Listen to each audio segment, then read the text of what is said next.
विश्ववंदनीय विश्व शांतिदूत प्रज्ञाशील समाधीचे उद्गाता महान करुणावान करुणेचा सागर तथागत सम्यक संबुद्ध तथागतांचा पावन पवित्र सद्धम्म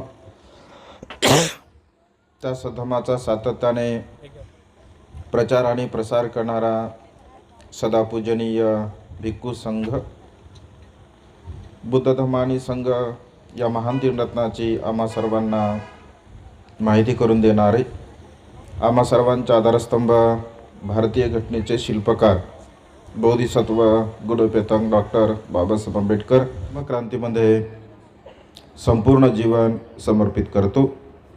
आज या मंगलमय प्रसंगी गृहप्रवेशाच्या निमित्ताने आपणा सर्वांना सुंदर आणि मार्मिक अशी धम्मदेशना दिली असे पूजनीय भिक्खू Karunanandji Thero the great happiness YouTube channel संचालक, ज्यांनी प्रारंभी अत्यंत सुंदर धम्मदेशना दिली असे पूजनीय भिक्खू N Dhammanandji search research YouTube channel, सर्व श्रद्धासंपन्न उपासक उपासिका आपणा सर्वांच्या प्रती अनंत अनंत मंगलकामना मंगलमैत्री भावना व्यक्त करतो व सातत्याने प्युरिटी ऑफ माइंड या यूट्यूब चॅनलच्या द्वारा धम्मदेशना श्रवण करणारे सर्व श्रद्धासंपन्न उपासक उपासिका यांच्याही प्रती अनंत अनंत मंगलकामना मंगलमैत्री भावना व्यक्त करतो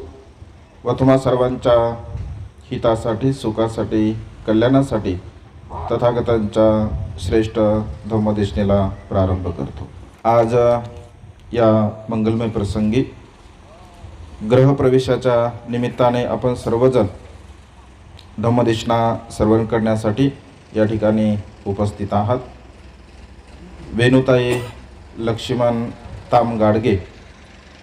तामगाडगे परिवाराने आपल्या सम्यक आजीविकेमधून सुंदर अशा घराची निर्मिती केली। गृहप्रवेशाच्या निमित्ताने भिक्खू संघाच्या धम्मदेशना तुम्हा सर्वांना ऐकायला मिळाव्या। त्यांचं स्वतःचं तर ते कुशलकर्म आहेच आहे, पुण्यकर्म आहेच, परंतु तुम्हाला बुद्धाची मूळ वाणी ऐकायला मिळावी हा त्यामागचा अत्यंत प्रामाणिक असा त्यांचा हा उद्देश आहे। आणि बहुसंख्येने संपूर्ण यवतमाळ या जिल्ह्यातील परिसरातील उपासक उपासिका भिक्खू संघाच्या धम्मदेशना श्रवण करण्यासाठी आपण जमला आहात। मी काय फारसं असं म्हणजे बोलणार नाही आहे, कारण थोडी तब्येत जरा बरी नाही आहे, त्यामुळे आपण ज्या आशेने आलात, ज्या उद्देशाने आलात, तर तो उद्देश आपला सफल व्हावा।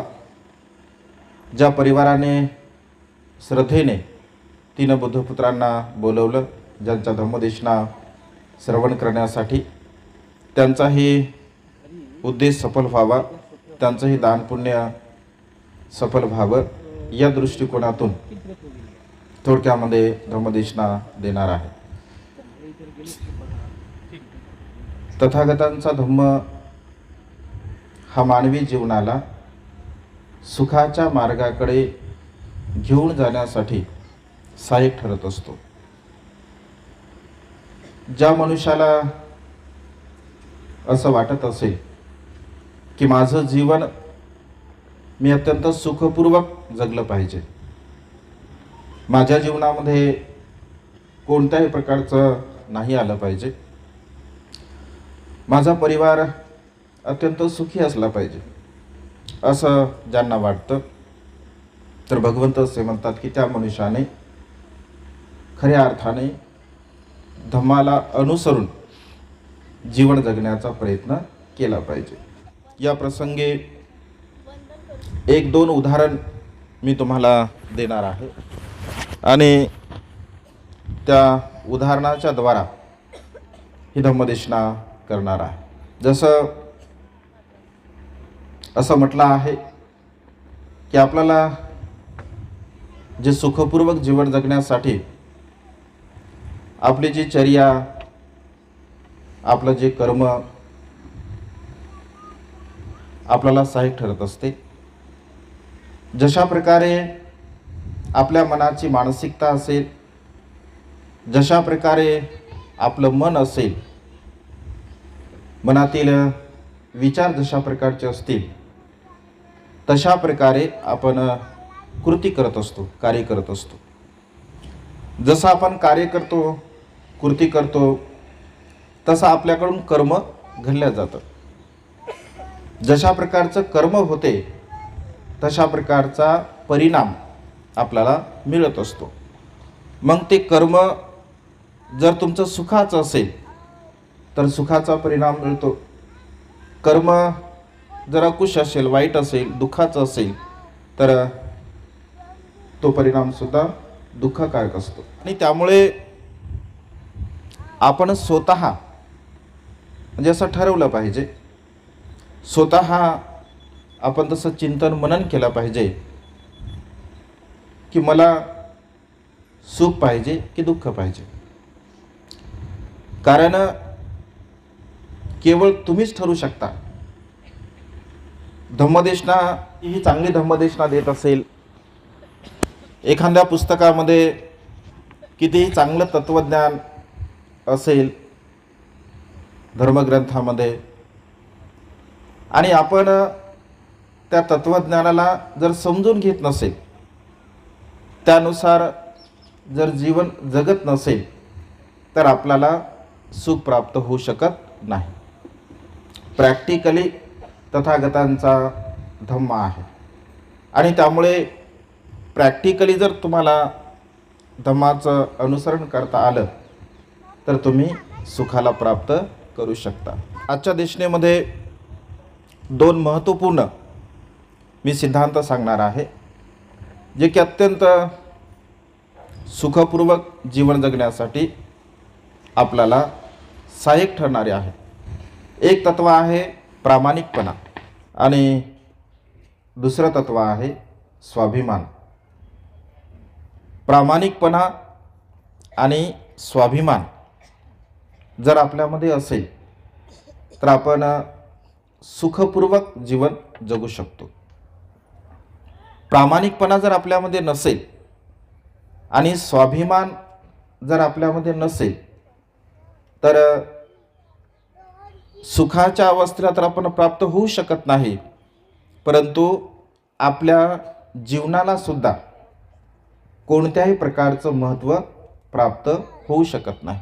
बाबासाहेब असं म्हणतात, स्वाभिमान शून्य जीवन जगणारा मनुष्य मृत्यू समान आहे.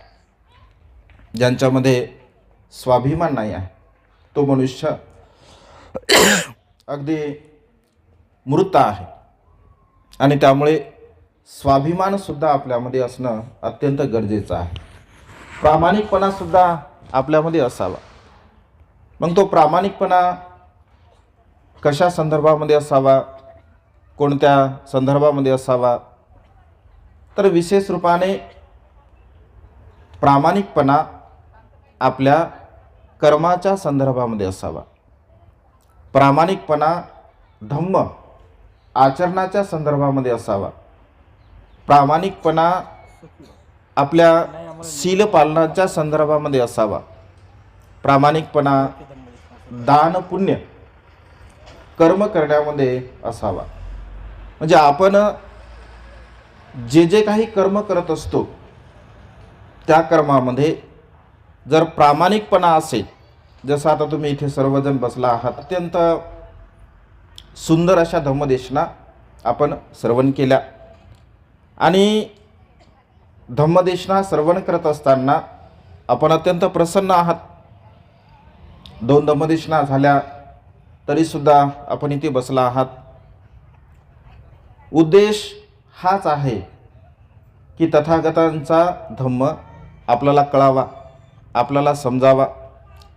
कारण हजारो वर्षापासून ज्या समाजाला चांगलं करण्याचा अधिकार नव्हता, चांगलं ऐकण्याचा अधिकार नव्हता, चांगलं खाण्याचा अधिकार नव्हता, किंवा कोणत्याही प्रकारे ज्या चांगल्या गोष्टी आहेत जो की एखादा मनुष्य आपल्या जीवनामध्ये करत असताना त्याला सुख प्राप्त होईल, अशा प्रकारे कोणताही अधिकार आपल्या जीवनामध्ये आपल्याला प्राप्त झालेला नव्हता.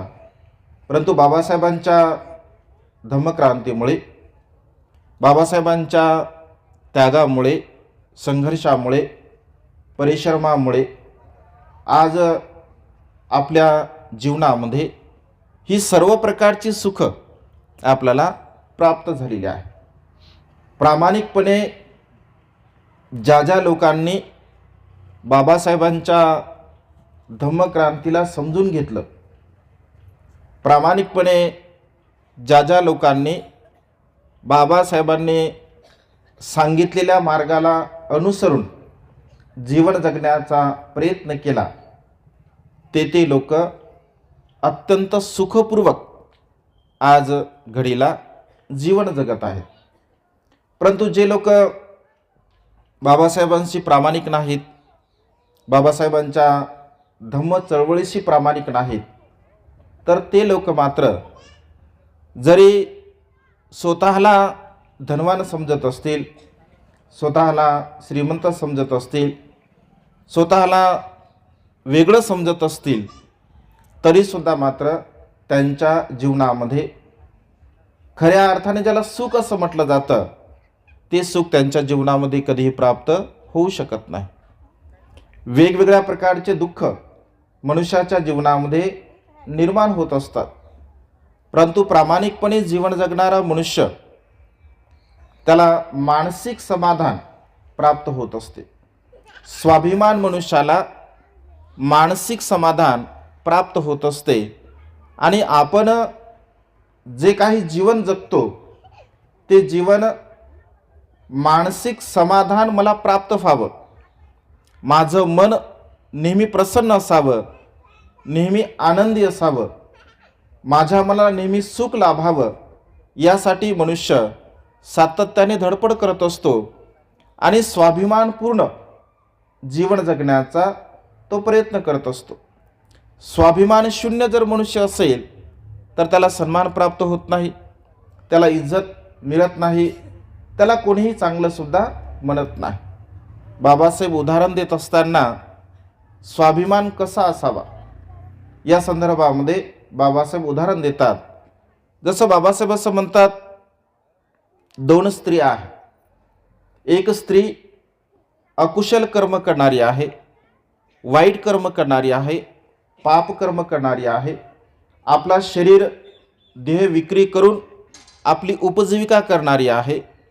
अशा प्रकारची स्त्री सकाळी उठल्यानंतर ब्रेड खात असेल, पाव खात असेल, खिमा खात असेल किंवा अत्यंत स्वादिष्ट पदार्थ खात असेल एका बाजूने, कारण ती अकुशल कर्म करत आहे, वाईट कर्म करत आहे, शरीर देहविक्री करत आहे आणि असं अकुशल कर्म करून ती धनसंपदा कमावत आहे. परंतु दुसऱ्या बाजूने एक दुसरी स्त्री आहे जी मोलमजुरी करते, जी प्रामाणिक आहे, कष्ट करते, मेहनत करते आणि मेहनत करून कष्ट करून सकाळचा नाश्ता म्हणून रात्री उरलेली शिळी भाकर चटणीसोबत खाते, परंतु स्वाभिमानाने खाते, सन्मानाने खाते. तर बाबासाहेब असं म्हणतात, त्या दोन स्त्रीपैकी जर चांगली स्त्री, शीलवान स्त्री, गुणवान स्त्री जर कोणती असेल तर ती चटणी भाकर खाणारी स्त्री आहे. कारण दुसरी स्त्री स्वतःचं शरीर विकते, देह विक्री करते, अकुशल कर्म करते, पाप कर्म करते आणि अशा प्रकारचं अकुशल कर्म करून, पाप कर्म करून, दुराचार कर्म करून ती धनसंपदा कमावत असते.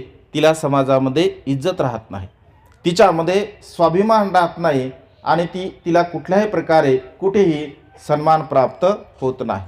कारण मनुष्याच्या जीवनामध्ये इज्जत, स्वाभिमान, सन्मान अत्यंत महत्त्वपूर्ण आहे आणि तो स्वाभिमान, तो सन्मान आपल्याला बाबासाहेबांच्या धम्मक्रांतीमुळे प्राप्त झालेला आहे. हा स्वाभिमान आपण सदा सर्व काळ आपल्या जीवनामध्ये कायम ठेवला पाहिजे. तो प्रामाणिकपणा सदा सर्व काळ आपण आपल्या जीवनामध्ये ठेवण्याचा प्रयत्न केला पाहिजे. कारण ज्या मनुष्यामध्ये प्रामाणिकपणा आहे, स्वाभिमान आहे, तो कोणत्याही परिषदेमध्ये जाऊ. भगवंत असे म्हणतात, ब्राह्मणांची परिषद असू द्या, क्षत्रियांची परिषद असू द्या, शूद्रांची परिषद असू द्या किंवा अन्य ज्ञानी पंडित लोकांची परिषद असू द्या, स्वाभिमानी मनुष्य, प्रामाणिक मनुष्य, शीलवान मनुष्य अगदी सन्मानपूर्वक त्या सभेमध्ये जाऊ शकतो. परंतु दुराचारी मनुष्य, अस्वाभिमानी मनुष्य, अप्रामाणिक मनुष्य त्या परिषदेमध्ये जाऊ शकत नाही. हे आंतरिक सद्गुण आहे मनुष्याचे, हे आंतरिक सद्गुण आहे. एक छोटंसं एक उदाहरण मी तुम्हाला या संदर्भामध्ये देतो. एकदा काय होतं, एक व्यापारी बाजारामध्ये जातो. त्याला उंट विकत घ्यायचा असतो आणि तो उंट विकत घेण्यासाठी बाजारामध्ये जातो.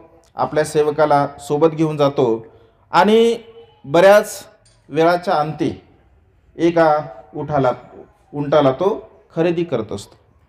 उंटाला खरेदी केल्यानंतर उंट घरी आणला जातो.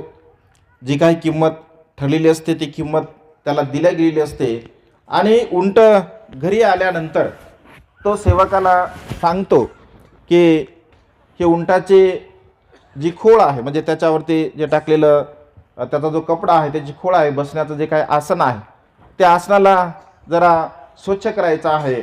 त्याला जरा तो बाजूला काढ, त्याला धुवून घ्यायचा आहे, व्यवस्थित तयार करायचा आहे. तर तो सेवक त्या ठिकाणी त्या आसनाला, खोळीला काढत असतो. तर ते काढत असताना त्या खोळीमध्ये एक छोटीशी पिशवी त्याला दिसत असते आणि ती पिशवी दिसल्यानंतर तो काढतो, बघतो तर त्याच्यामध्ये अनमोल असे हिरे असतात. कारण जो उंट विकणारा व्यापारी असेल तर तो हिऱ्याचा व्यापार करणारा असेल कदाचित, आणि त्यामुळे तो सेवक पाहतो, तो अचंबित होतो, त्याला आश्चर्य वाटते आणि तो म्हणतो की अरे, तो म्हणतो स्वामी बघा, या उंटाच्या खोळीमध्ये आपल्याला हिरे सापडले आहे. तर बघा, ज्याची किंमत तुम्हाला मिळाली नाही, तुम्ही तर किमतीने जेवढी किंमत देऊन तो घोडा उंट विकत घेतला आहे, परंतु त्याच्यापेक्षा अधिक मौल्यवान हिरे आपल्याला प्राप्त झाले आहे. तर तेव्हा ज्याने उंट विकत घेतला तो म्हणतो की हे आपले नाही आहे. कारण या उंटाची जी किंमत आहे, या उंटाची किंमत आपण त्याला दिलेली आहे, या हिऱ्याची किंमत मात्र आपण त्यांना दिलेली नाही आहे. तर त्यांना आपण परत केलं पाहिजे. आणि त्यांना त्या सेवकासह सेवक थोडा विचार करतो की माझा मालक जरा म्हणजे मूर्ख दिसत आहे, कारण एवढे अनमोल हिरे आहे, जी गोष्ट जरी कोणाला माहीत नाही आहे, त्यालासुद्धा माहीत नाही आहे, आणि हे जर आपल्याला प्राप्त होत आहे तर घ्यायला काय हरकत आहे. माझा मालक थोडा मूर्खच आहे असा तो मनामध्ये विचार करतो. परंतु मालक म्हटल्यामुळे त्याच्यासोबत तो जात असतो. त्यानंतर त्या उंटाच्या मालकाला सर्व हकीकत सांगितल्या जाते आणि ते हिऱ्याची जी काही छोटी पिशवी असते ती पिशवी त्याच्याकडे दिल्या जाते. पिशवी त्याच्याकडे दिल्यानंतर तो व्यापारी अत्यंत खुश होतो, कारण त्याला असं वाटतं की अरे, माझे अत्यंत अनमोल असे हिरे या व्यक्तीने वापस पाठवले, तर त्याला असं वाटतं की याला आपण काहीतरी बक्षीस म्हणून द्यावं. तर तो म्हणतो की सांगा, या हिऱ्यामधील मी तुम्हाला काय बक्षीस देऊ शकतो, मी तुम्हाला यातील हिरे देऊ शकतो, तुम्ही मागा, तुम्हाला जे काही मागायचं असेल तर ते मागा, मी तुम्हाला बक्षीस देऊ शकतो. तर तो म्हणतो की नाही, मला काही बक्षीस वगैरे पाहिजे नाही आहे, कारण मला जेव्हा समजलं की या पिशवीमध्ये हिरे आहे, म्हणजे ते हिरे घेत असताना, तुमच्यापर्यंत येत असताना मी त्यातील 2 हिरे काढून सुद्धा घेतलेले आहेत. 2 हिरे काढून सुद्धा घेतलेले आहेत असं म्हटल्याबरोबर त्या पहिल्या उंटाच्या मालकाला म्हणजे व्यापाऱ्याला अत्यंत राग येतो. बघा, म्हणजे सुरुवातीला मनुष्याची प्रवृत्ती कशी बदलते एका क्षणामध्ये. काही क्षणापूर्वी तो असं म्हणाला की तुम्हाला काय पाहिजे सांगा, या हिऱ्यातील मी तुम्हाला हिरे देऊ शकतो. दुसऱ्या क्षणी जेव्हा उंट विकत घेणारा व्यापारी त्याला म्हणतो की मी येताना 2 हिरे अगदी ऑलरेडी काढून घेतलेल्या आहेत असं म्हटल्याबरोबर त्याला राग येतो आणि क्षणामध्ये तो पिशवी खोलतो आणि हिरे किती आहेत तर तो बघतो. कारण हिरे अनमोल असल्या कारणाने ते मोजून ठेवले जातात. तर तो लगेच मोजतो, तर जेवढे काही त्या पिशवीमध्ये असतात सर्वच्या सर्व हिरे त्याच्यामध्ये असतात. तो म्हणतो की अरे हिरे तर जेवढे होते तेवढेच आहे आणि तुम्ही तर म्हणालात की मी 2 हिरे काढून घेतले आहे.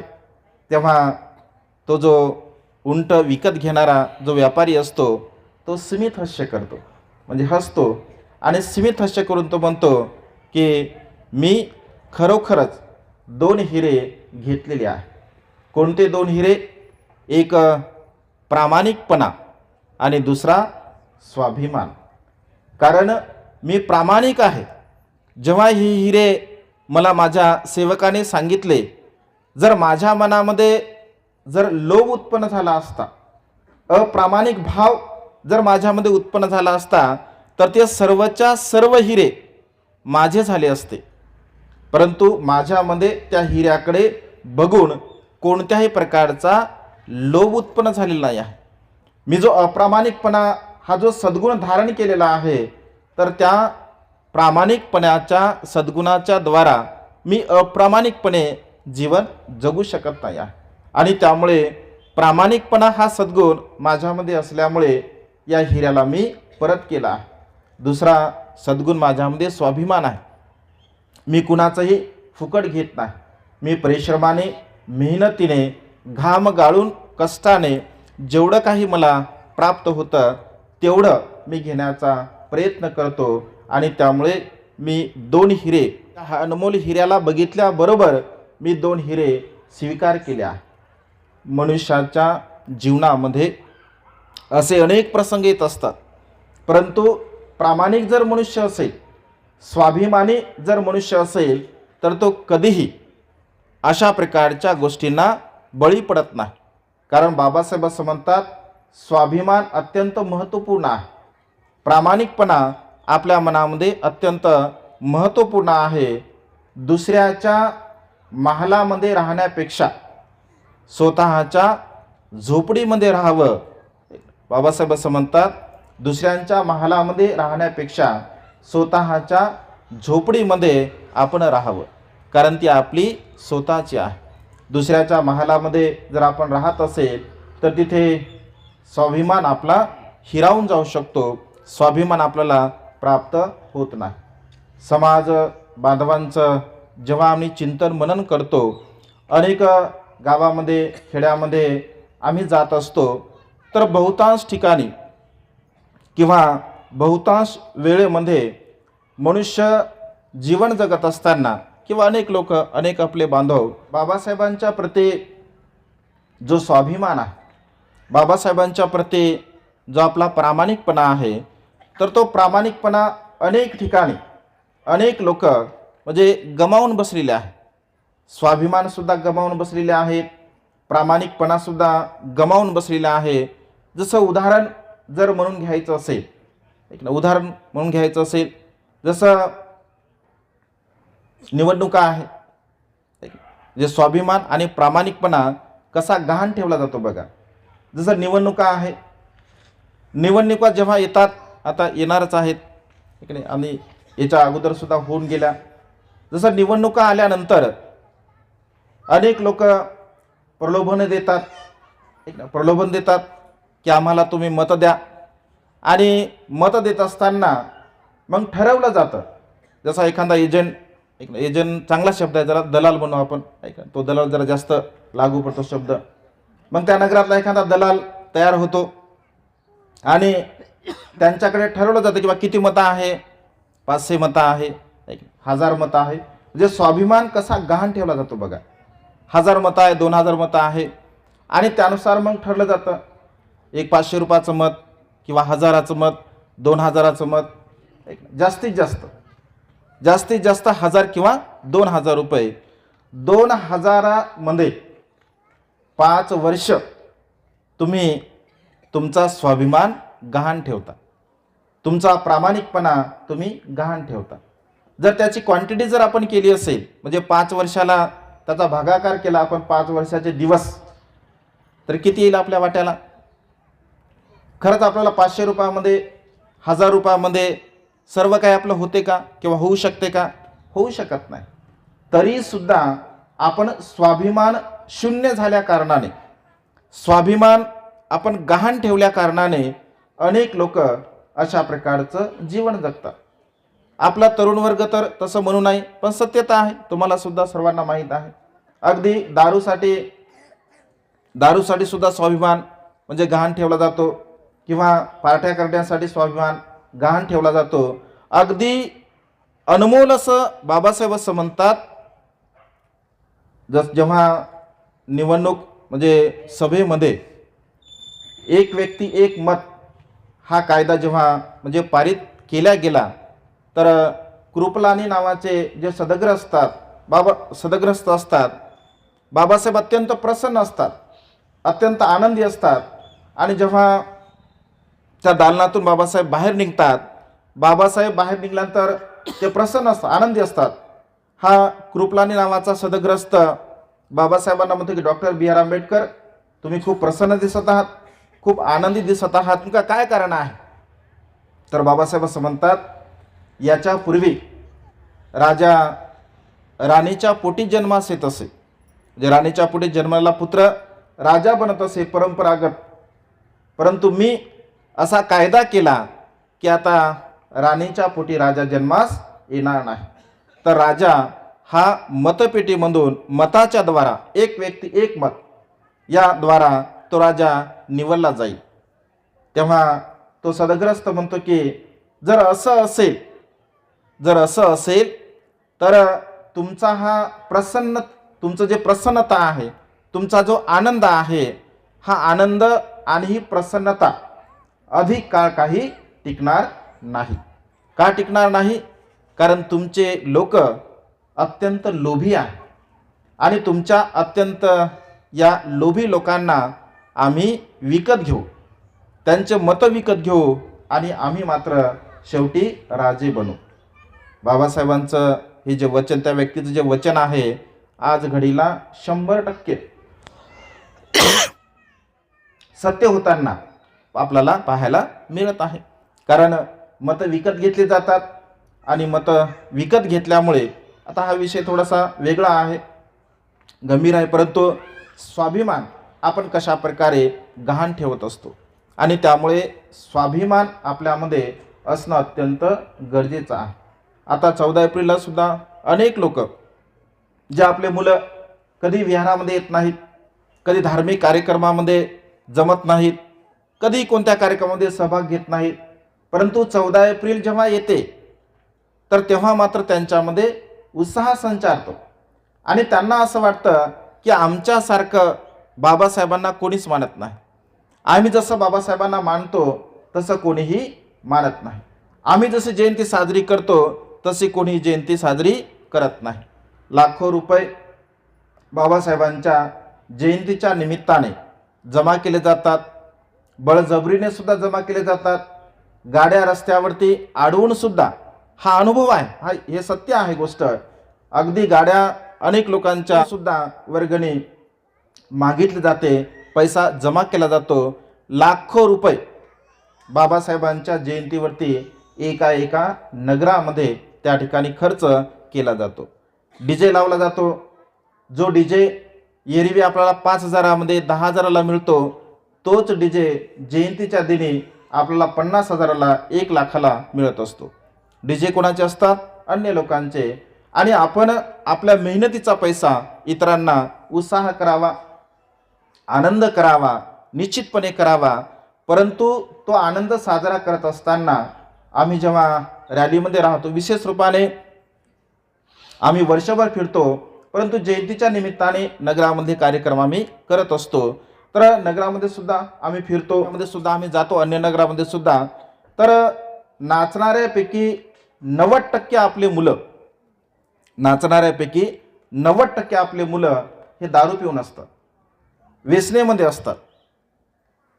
ज्यांना बाबासाहेबांच्या जयंतीमध्ये नाचण्यासाठी जर दारू पिण्यास म्हणजे दारू पिऊन एनर्जी जर निर्माण करावी वाटते, किंवा करावी लागते, तर त्याच्यासारखा महामूर्ख व्यक्ती कोणी नसू शकतो. बाबासाहेबांचं नाव जरी काढलं असेल, एन शिवराजन असं म्हणतात, dead Ambedkar is more dangerous than alive. Babasaheb हे जिवंत तर डेंजर होतेच होते, पण मृत्यूच्या नंतर सुद्धा बाबासाहेब अत्यंत डेंजर आहेत. कारण बाबासाहेबांचं नाव काफी आहे. या भारत देशामध्ये प्रत्येक गोष्ट करत असताना बाबासाहेबांचं नाव घ्यावं लागतं. बाबासाहेबांच्या नावाशिवाय या भारत देशामध्ये काहीही होत नाही. एवढा स्वाभिमान बाबासाहेबांनी आपल्यामध्ये निर्माण केला. बाबासाहेब एक वेगळ्या प्रकारची ऊर्जा आपल्या मनामध्ये निर्माण होत असते आणि त्यामुळे आपण ह्या सर्व गोष्टीला जाणलं पाहिजे, समजून घेतलं पाहिजे. आपण आपला स्वाभिमान आपल्या मनामध्ये निर्माण करण्याचा प्रयत्न केला पाहिजे. हा स्वाभिमान बाबासाहेबांनी आपल्यामध्ये दिला. या स्वाभिमानाला आपण आपल्यामध्ये निर्माण करण्याचा प्रयत्न केला पाहिजे. प्रामाणिकपणासुद्धा आपल्यामध्ये आपण धारण केला पाहिजे. कारण प्रामाणिक जर असेल, धम्म चळवळीच्या संदर्भामध्ये, धम्म तत्त्वज्ञानाच्या संदर्भामध्ये, धम्म आचरणाच्या संदर्भामध्ये, त्या धम्म आचरण महत्त्वपूर्ण आहे. कारण बाबासाहेबांनी जो आपल्याला धम्म दिला आहे तो महत् प्रयासाने दिलेला आहे. अनेक परिश्रम बाबासाहेबांना करावे लागले, मेहनत बाबासाहेबांना करावी लागली. बाबासाहेबांनी अगदी शेवटच्या क्षणी, बाबासाहेब बिमार होते, बाबासाहेबांना अनेक प्रकारचे आजार होते, तरीसुद्धा बाबासाहेबांनी बुद्ध आणि त्यांचा धम्म हा ग्रंथ आपल्याला दिला आहे शेवटच्या क्षणी. म्हणजे एवढं परिश्रम करून, एवढी मेहनत करून बाबासाहेबांनी हा अनमोल असा तथागतांचा धम्म आपल्याला दिलेला आहे. या धम्माचं अनुसरण करणे, या धम्माचं आचरण करणे, धम्म तत्त्वज्ञानाला समजून घेणे आपलं आद्य आणि नैतिक असं कर्तव्य आहे. आणि त्यामुळे बाबासाहेबांच्या धम्म चळवळीसाठी, बाबासाहेबांच्या धम्म क्रांतीसाठी मी काय करू शकतो, बाबासाहेबांची धम्म चळवळ गतिमान करण्यासाठी मी काय करू शकतो, याचं सातत्याने आपण चिंतन मनन करण्याचा प्रयत्न केला पाहिजे. प्रत्येक नगरामध्ये सुंदर सुंदर आपण विहार, अत्यंत सुंदर आपल्या नगरामध्ये सुद्धा सुरुवातीला जेव्हा मी आलो, अत्यंत सुंदर असं विहार आहे, मोठा परिसर आहे. विहार केवळ वंदनेसाठी नसावं. विहार केवळ, बाबासाहेब असं म्हणाले, मला जर आयुष्य लाभलं तर सुंदर सुंदर मोठमोठ्या शहरामध्ये मी विहार निर्माण करेन, जसं मुंबई असेल, कलकत्ता असेल, दिल्ली असेल, चेन्नई असेल. आणि त्या विहारामधून सामाजिक चळवळ, धार्मिक चळवळ, नीतिमती चळवळ मी निर्माण करणार आहे. बाबासाहेबांचा हा संकल्प, बाबासाहेबांना आयुष्य कमी लाभल्यामुळे तो पूर्ण झाला नाही, तर तो संकल्प आपणा सर्वांना पूर्ण करायचा आहे.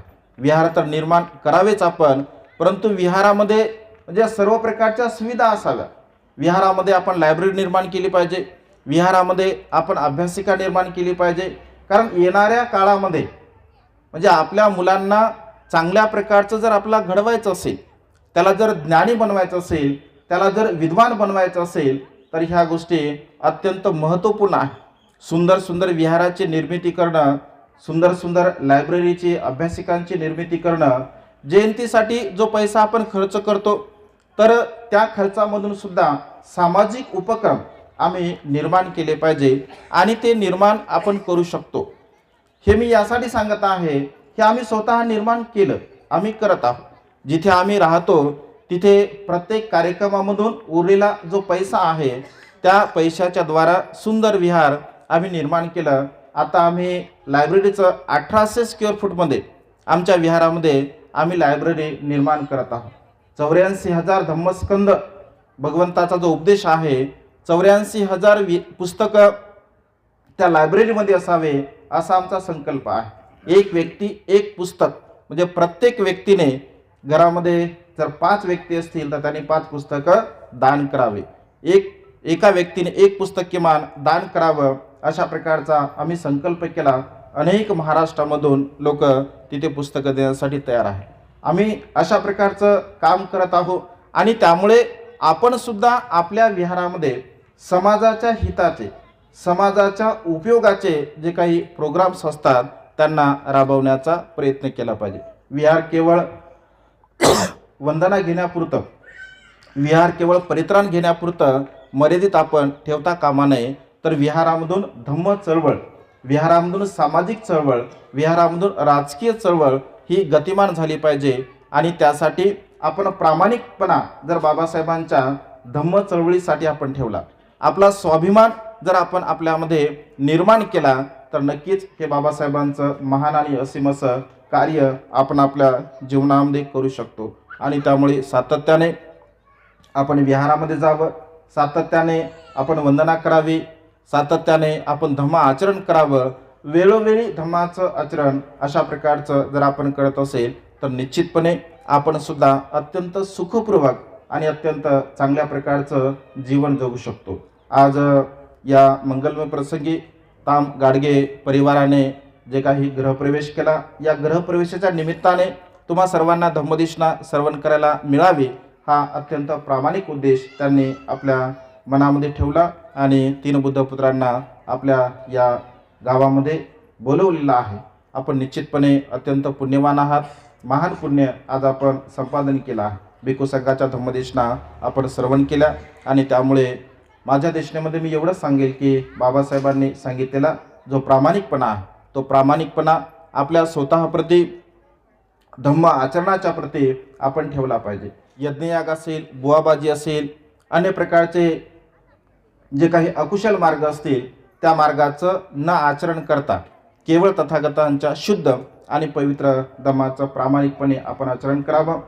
बाबासाहेबांचा स्वाभिमान जो आपल्याला दिला आहे, तो स्वाभिमान आपण आपल्यामध्ये निर्माण करावा आणि खूप चांगल्या प्रकारचं सुखपूर्वक जीवन जगण्याचा आपण प्रयत्न करावा. आजच्या या मंगलमय प्रसंगी अधिक न बोलता आज जे जे काही आपण कुशल कर्म केलं, पुण्यकर्म केलं, या संपूर्ण कुशल कर्माच्या बलाने, बुद्ध धम्म आणि संघ या 3 रत्नाच्या बलाने तुम्हा सर्वांना तुमच्या जीवनामध्ये आयुष्यवर्ण आणि सुखबल प्राप्त हो.